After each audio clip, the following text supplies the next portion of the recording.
Welcome. This is David Boles, Human Meme.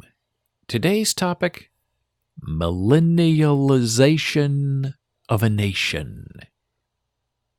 We live in an ever-growing age of the millennial, and I fear this 2016 presidential election is going to be mandated and operated by indirect guy wire of appeasement and not the fist and bones of previous elections, because millennials between the ages of 18 and 34 are slowly becoming of age.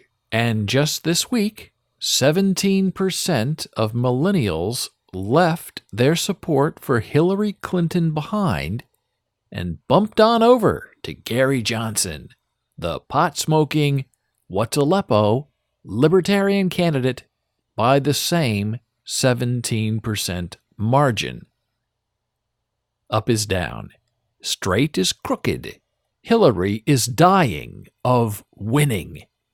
And Donald Trump is running for president. Remember, millennials live at home. They aren't really interested in home ownership, and they don't buy cars. So right there, they are anti-American dream. And they don't care. All they want is a participation trophy for showing up outside of bed every day. The future of our nation is irrevocably invested in this millennial apathy because we have no other choice. They are who they are, and they're here. And they live by disengagement. And they will get the country they deserve, with the rest of us stuck in between it.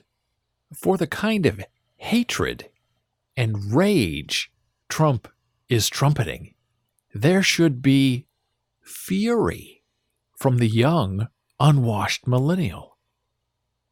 But they don't vote, and they don't generally care, because everything is nihilistic and nothing matters.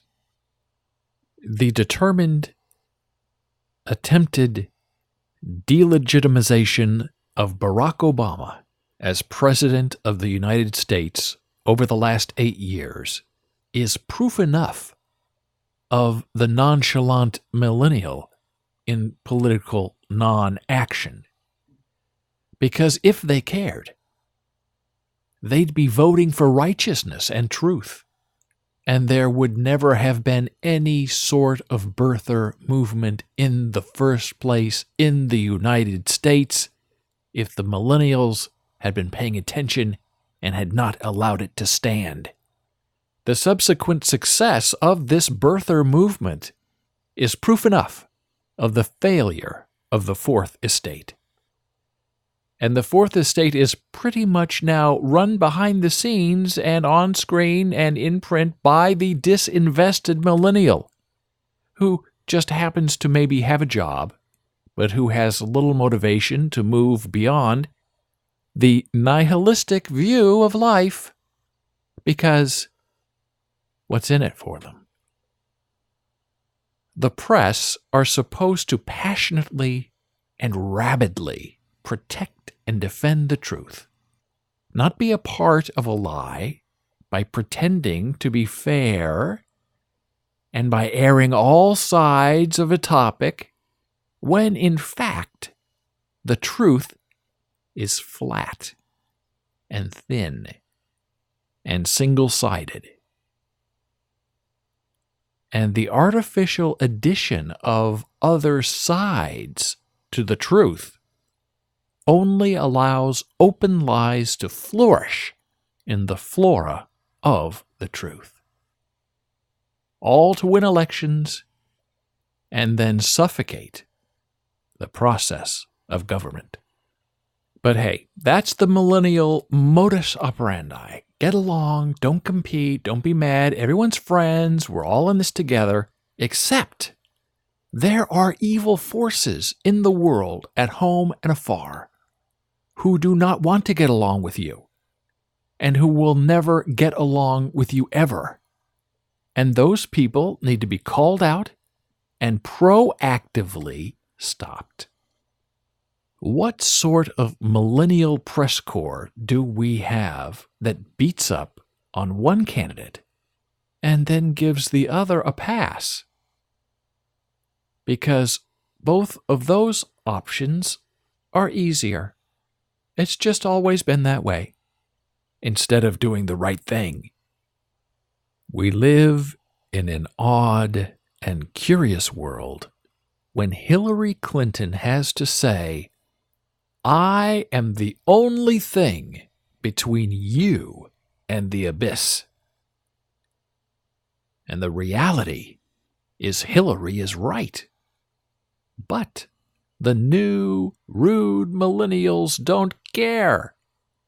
There are no truth-tellers left who will stand up to a lie and beat it down with twice the effort and triple the hatred in which it was originally spewed.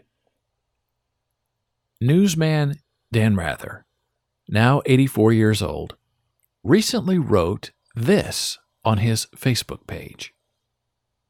Trump's relationship with the press is at the heart of so much that is troubling about his candidacy.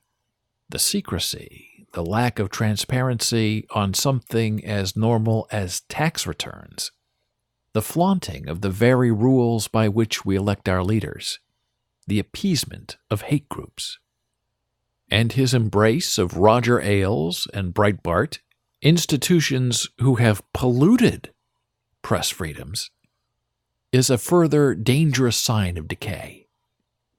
And yet when presented with this challenge, too much of the press has been cowed into inaction. This is a man who can be fact-checked into obscurity by any second grader with an internet connection. And yet when he issues a mealy-mouthed non-apology about President Obama's obvious pedigree as an American, here we are, with too many in the press not acknowledging his years of lies.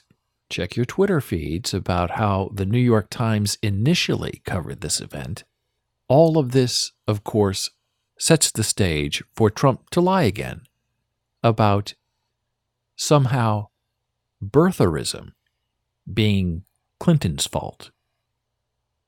Now, it's interesting Dan Rather is concerned about Trump's lies because Dan Rather lost his seat as the executive producer and on-air anchor of the CBS Evening News years ago in an evildoer's deliberate trick against him over George W. Bush's National Guard service and some faked memos.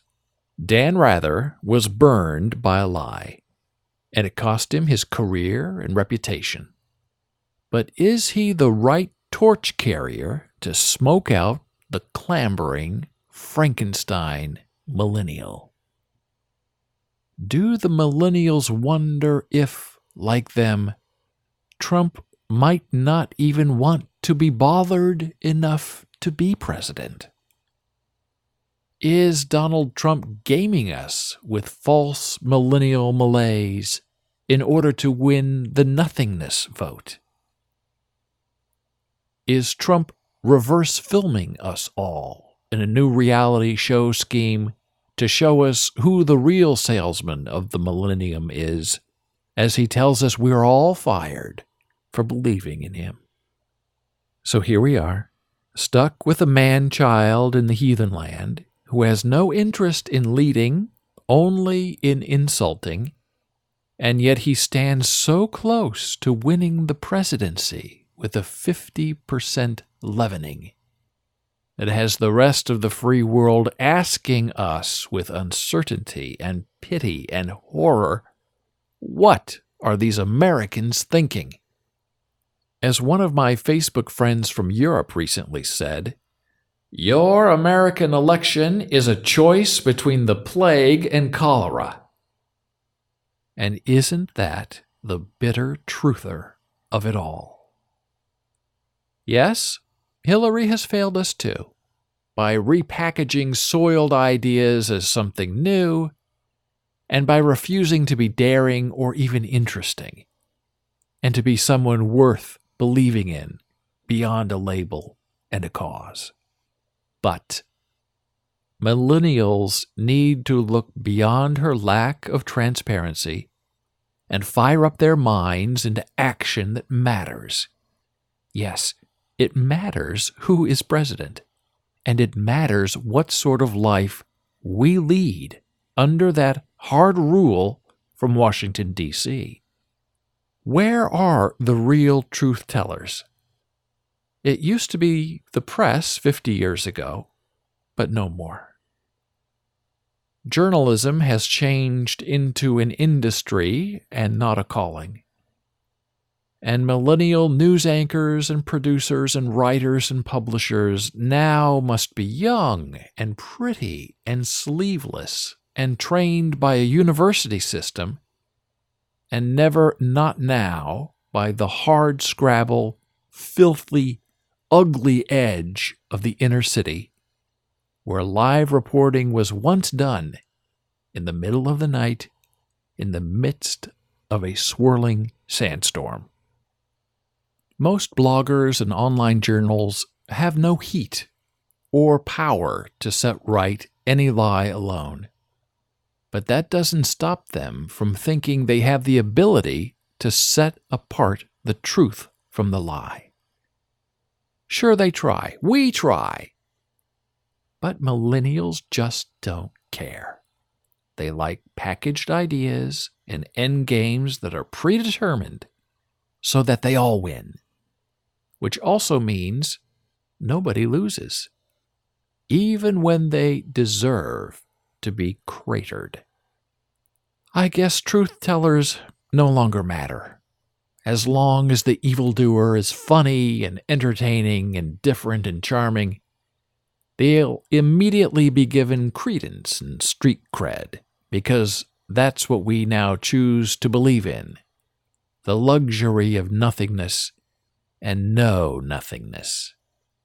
I don't have a great hope for how we will press ourselves into the future. We don't seem to have any purity of heart leadership left. Everyone else is in it only for themselves, or they're just plodding time, and their own selfies and their own grandiosity. If it isn't me, it ain't gonna lean. And so we are left with a nation of mirror gazers and not trench doers.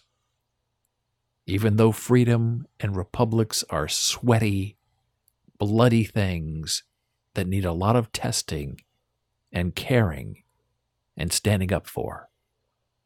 But there's nothing left that is interested in standing.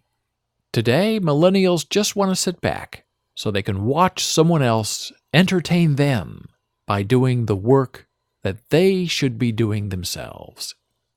And so we have this vicious circle of life, going around and around with expectation grazing grief and futility closing incontinence. And the rest of us are expected to stand there and smile and applaud, as if this is the new average and not the bitter underbelly of a nation that once stood great, but now only cowers against the wall in fright of the night and terrified by its own shadow. All waiting for the world to overtake us with a meandering mendacity that snuffs out any remaining sense of human decency, because we cannot be bothered to care. Thank you for listening. Be a human meme.